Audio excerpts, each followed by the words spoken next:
Hello दोस्तों, नमस्कार। कैसे आप सब? आप सबका स्वागत करते हैं नया भोजपुरिया ब्लॉग में। दोस्तों, आज हम सुनाने जा रहे हैं एक सोहर गीत। और ये हमारे साथ हैं मेरी छोटी सिस्टर। इनका भी एक चैनल है संगीता अवधि गीत। इनको भी सपोर्ट करें और वीडियो सुने, ताकि बहुत अच्छा बनाती हैं ये भी गीत। दोनों लोग साथ में बनाया जाता है। इनके चैनल पर जाएं और लाइक शेयर सब्सक्राइब करें, वीडियो को पूरा सुने। चलिए जी, सुनाते हैं। और जैसा भी लगे ये सोहर गीत, कमेंट करके ज़रूर बताएं कि ये कैसा लगा आपको ये गीत।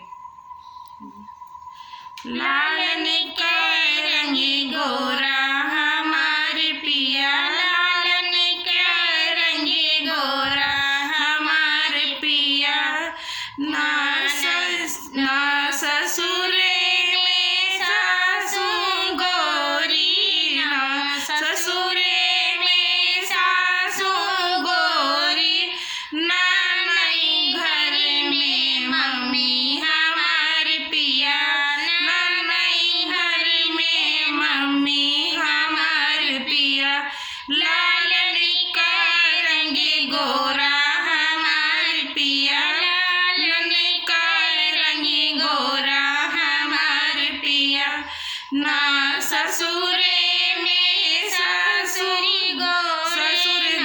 ससुर में ससुर गोरे, ना नई घर में पापा हमारे पिया, ना नई घर में पापा हमारे पिया, लालन के रंगी गोरा हमारे पिया, लालन के रंगी गोरा हमारे पिया, ना ससुर में जेठ गोरे, ना ससुर में जेठ गोरे, ना नई घर में भैया हमारे पिया, ना नई घर में भैया हमारे पिया, लालन का रंगी गोरा हमारे पिया, लालन का रंगी गोरा हमारे पिया, ना ससुर में